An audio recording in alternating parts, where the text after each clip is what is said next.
The Western Pacific is awake again. Each year, when sea surface temperatures climb and winds twist across the equator, a chain of spiraling storms begins to take shape. From a distance they look beautiful, swirls of clouds stretching hundreds of kilometers across. Up close, they are engines of chaos. And at the edge of that vast ocean sits an island that knows their power better than almost any place on Earth. Taiwan, a mountain fortress in the sea. Home to 23 million people, half of them living in coastal plains that face directly toward the world's most violent storms. For Taiwan, typhoons are not distant news, they are a season. From May to October, the island braces for impact again and again.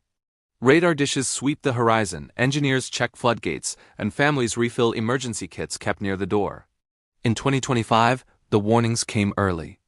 Satellite sensors detected a new storm forming far to the east of the Philippines. Meteorologists called it Typhoon Fong-Wong. At first, it looked like dozens of others, an organized cluster of clouds feeding on warm ocean water. But over 48 hours, the storm's central pressure dropped faster than models expected. Bands tightened, the eye cleared, and wind speeds surged past 180 kilometers per hour. Fong-Wong was now a super typhoon. Forecasters across the region began updating tracks every 3 hours. The projected path curved north toward Taiwan. Inside Taipei's Central Weather Administration, analysts watched the radar loops build frame by frame. Color shifted from green to yellow to deep crimson. Senior meteorologist Dr. Liu Yanfeng briefed reporters. This system is powerful and unpredictable. We urge the public to prepare for high winds, heavy rainfall, and possible landslides. Across the island, sirens sounded. Local governments activated Tier 2 disaster response. In Hualien and Yilan, evacuation plans moved from paper to action. By midnight, buses rolled through coastal villages collecting residents from flood risk zones.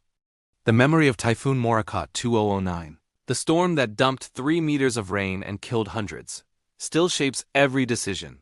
No one in Taiwan ignores a warning anymore. When dawn came, the first outer bands of Fong-Wong brushed the east coast. Rain began as mist, then sheets. Winds bent palm trees and rattled shuttered storefronts.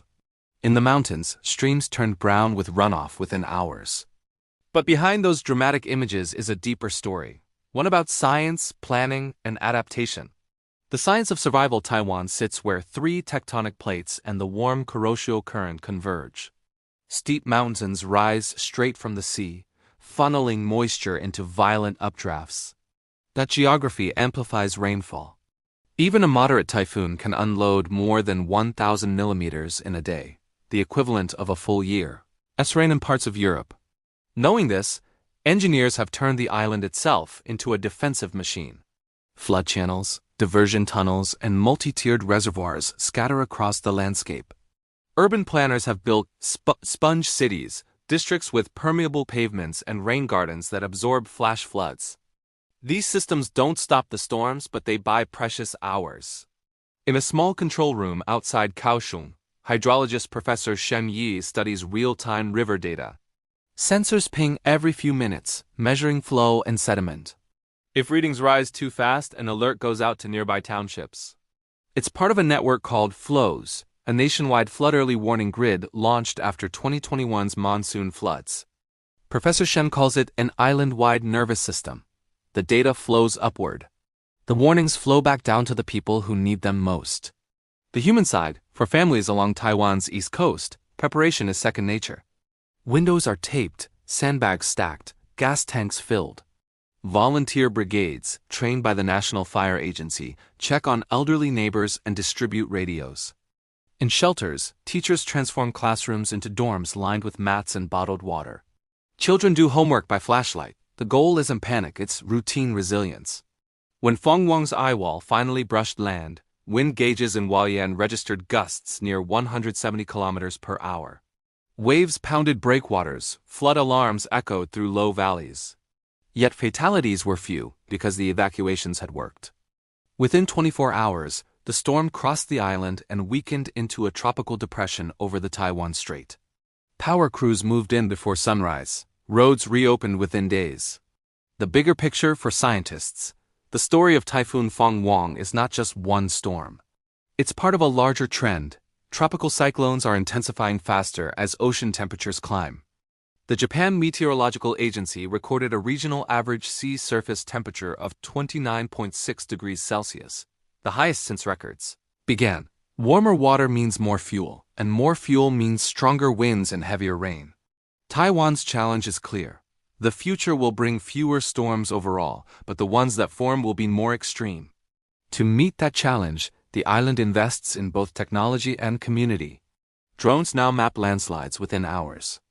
Artificial intelligence models trained on decades of typhoon data generate real-time forecasts. Civil defense drills reach into schools and factories alike. Every citizen learns where to go and what to bring when the sirens sound.